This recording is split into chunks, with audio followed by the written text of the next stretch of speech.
Hello everybody, this is Fernando for the latest Godzilla podcast. I thought I would do actually an outside the box type podcast and this time focus on a really good movie that I just saw last week that I wanted to share everybody my review on. So I'm going to go ahead and make a podcast about the Dredd review, the Dredd film that came out in theaters and is of course now on home video, on all DVDs, Blu-rays, and so forth. And I wanted to give my opinions on this fantastic film. First off, those of you that haven't seen Dredd yet, by all means, please see it. Download it, purchase it off Amazon. Do whatever you can, but find that movie and watch it. You will not regret it. I went into this movie being a fan of the comic book character and a somewhat fan of the 1995 film, only in the sense that it's a good action film, even if it has not much to do with the Dredd character. But at the end of the day, I was floored by how well this movie was. So I just wanted to, again, give my review for everyone here. First off, the key thing that I loved about this film is its simplicity. At the end of the day, after watching the film, all it is essentially is a movie about a cop and his partner taking down the bad guy. And in this case, of course, the cop being Dredd, the partner being Judge Anderson, and the bad guy being Mama, who is played with such a strange but I feel highly accurate performance by Lena Headey, who is still just a babe, even with all that ugly makeup she had on throughout the film. So what I loved again was the simplicity of the film, because it doesn't complicate things, but it doesn't insult you at the same time. It gives a day in the life, essentially in the life of Judge Dredd, and get to see what he goes through. And what I loved about Dredd was that his character, after watching the movie, essentially has so much role given to him without having too much of a hammy performance. In other words, the less is more approach is associated with Dredd's performance by Karl Urban, who of course has been in the Star Trek film, has been in other films that have gained a cult following of sorts. I mean, this is a guy that is absolutely on the rise within his performances, and it was great to see him here because he absolutely becomes Dredd. There's not a hint of Karl Urban playing a parody of Dredd. Instead, he is Dredd, and that's what I loved about his performance. Now back to the simplicity factor. Again, you have this movie, and all it is him and his partner having a call to go visit Peachtrees, which is a large mega block type city located within Mega City 1. Those of you who aren't aware too much of the world of Dredd, in terms of the comic book universe, Mega City 1 is essentially a city that stretches all along the eastern seaboard. Over 800 million people living essentially in one big city throughout the entire U.S. eastern seaboard. And within that city is actually little mini cities that consist of these buildings, these giant buildings that stretch probably 1 or 2 kilometers up into the air. And those buildings can house tens of thousands of people, enough to actually fill a small city. And in this case, Dredd and his associate, Judge Anderson, go to the city, in this case the block, because there are reports of some 3 murders. And as they reach there, what they find, of course, is that there's more to the story than it seems. And whenever they capture one of the main guys that was the cause of the deaths of those 3 people, well, it turns out that bad guy is actually one of the underlings of Mama, who doesn't want to have this guy spill any beans, and so she traps them within the giant tower, and they have to fight through Mama's forces one by one, level by level, until they reach Mama to take her down. Again, that's what I love. It's simplicity, but it works so well. I can see why this movie has such a huge cult following now. I kind of kick myself in the butt now that I didn't see this in theaters, but again, it was a movie that I kind of was a fan of the 1995 film, but I didn't really think to myself, it's not really worth seeing in theaters. I'll just wait until it comes out on DVD. And sure enough, when I saw it, it was such a great film. Now, another thing that stood out within the film is the storyline. The storyline has such great pacing. You're introduced to the characters, even if you're unfamiliar with the world of Dredd. You're introduced to each character in such a simple and basic manner that you don't have to worry about 30 years of history to understand where they come from and what their actions are. The thing that I love about Dredd as a character overall is that essentially he's like the Punisher. He's just basic. He does right. He knows what's right. He knows what's wrong. He always does the right thing. And if anyone crosses him on the wrong side, he kills them. That's about it. If their punishment truly deserves to be killed, then he of course executes them right then and there, and he moves on to his next thing. That's his job. That's his life. That's how simple Dredd is. But what I loved inside this movie was that here we have Dredd essentially having to train somebody from scratch. And so because this person is being first introduced to Dredd, essentially we as an audience are first being introduced to Dredd as well. That's what works so well within the movie. Here you have Judge Anderson, who may have heard of Dredd before, but hasn't known him.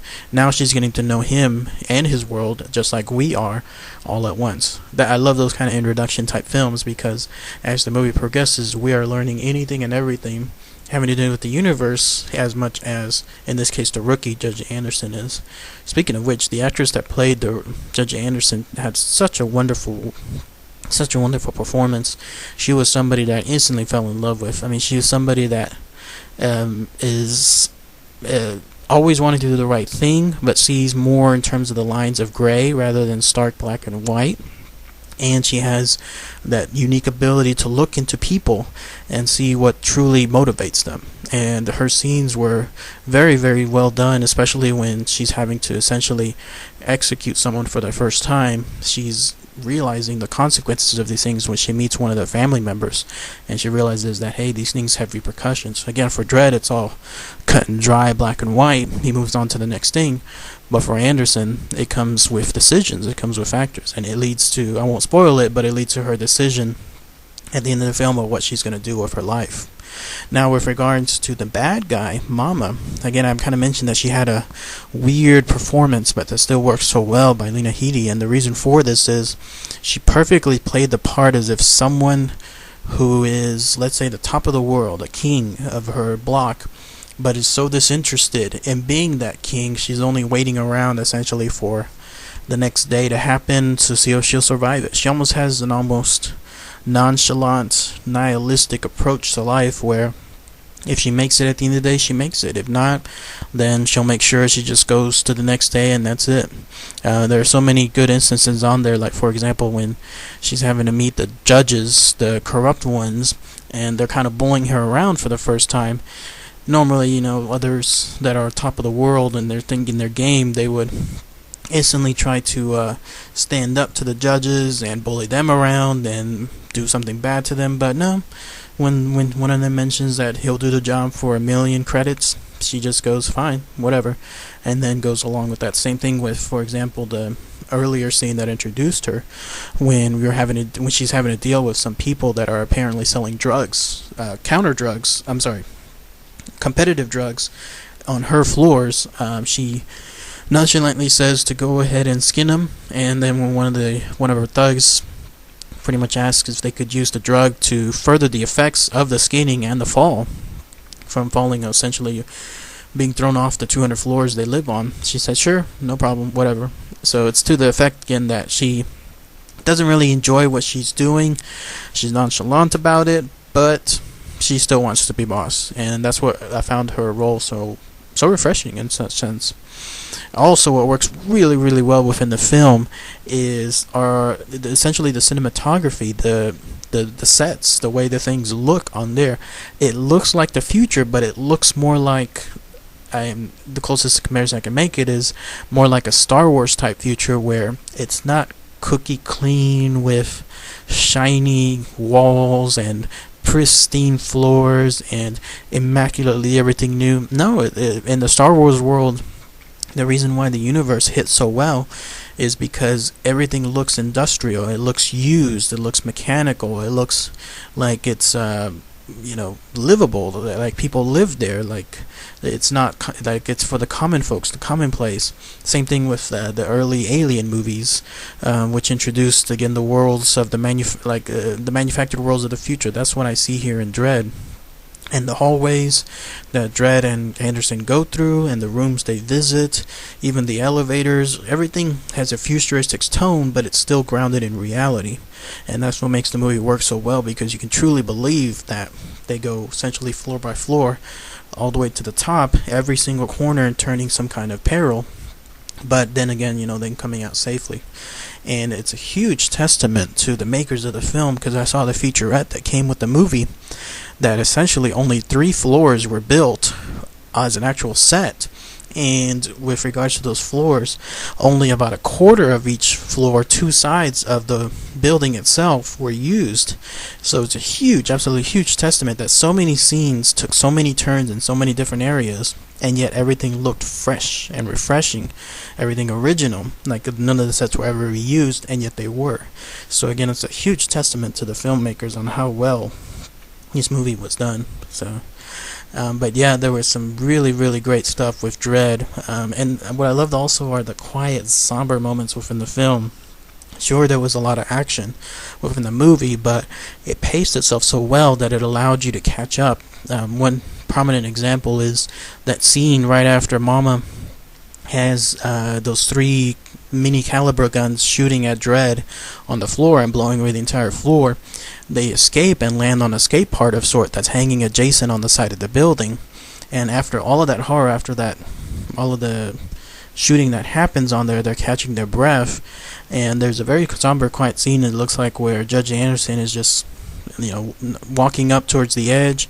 She's looking, and you see a absolutely beautiful, beautiful shot of Mega City 1 at night, with all the buildings lit up, all the neon, all the lights, everything looking so wonderful. And I thought to myself, my God, that is a really, really good scene, because it looks beautiful to see such a futuristic city at night, and of course framing the lovely Judge Anderson within it. And again, as they catch up, they decide they have to go back in because they can't risk staying out there, and you feel for them. You feel for them as characters, because they just escaped what could have been their lives, and now they're going to be trapped outside, so they have to go back in and again go floor by floor up until they find Mama in this case. That's what I love about this movie. The story actually makes you root for them. It makes you root for the characters. It makes you root for even the bad guy, the computer guy that turned out to not be bad, who was just a tragic figure of sorts. It even in some ways makes you root for Mama, because of the way she grew up and was forced to grow up, and the life that she chose based on the life that she had before. It makes sense, and it makes her also a tragic figure as well. That's what again what I love about this film is there's not a single wasted character. Everybody has a believable storyline, and it makes you either root for them or root against them, but in any case you're absorbed within the film, and that's what blew me away by this movie. So again, I kick myself that I didn't see this originally in theaters, but after having seen the film, again, I saw so much praise within the movie. I just had to support it, and I purchased it recently, and by all means it is well worth the purchase rate. So again, anybody else who hasn't seen the movie, check it out, take a look, download it, buy it, by all means buy it, because there's word that even though the film didn't do so well in theaters, it is getting a second huge life on the home video front. And if the more and more people decide to download it, purchase it, whatever, watch it, spread the word, then it'll have enough of a cult following to essentially create the sequel that it deserves. And I so wish that there's going to be a sequel to this film. I so wish that we're going to see something like like a Dredd 2 type film or something that'll continue the lives that I saw within this movie, because it is by far one of the best movies I've seen in years. And I don't say that without any unannounced hyperbole. I truly do mean it. It is one of the best movies I've seen in years. To give you an example, the last movie I've seen that truly floored me away, that I had to rewatch it immediately, was Heat, that came out in 1995. That's the type of movie this is. You want that world to continue, and that's what Dredd is. So anyways, just thought I would get my review here for everybody. Share your comments below if you've seen the movie. Share with everybody if you love it, hate it. Post your comments and let everyone else know. Thanks again, everybody. Take care. Bye.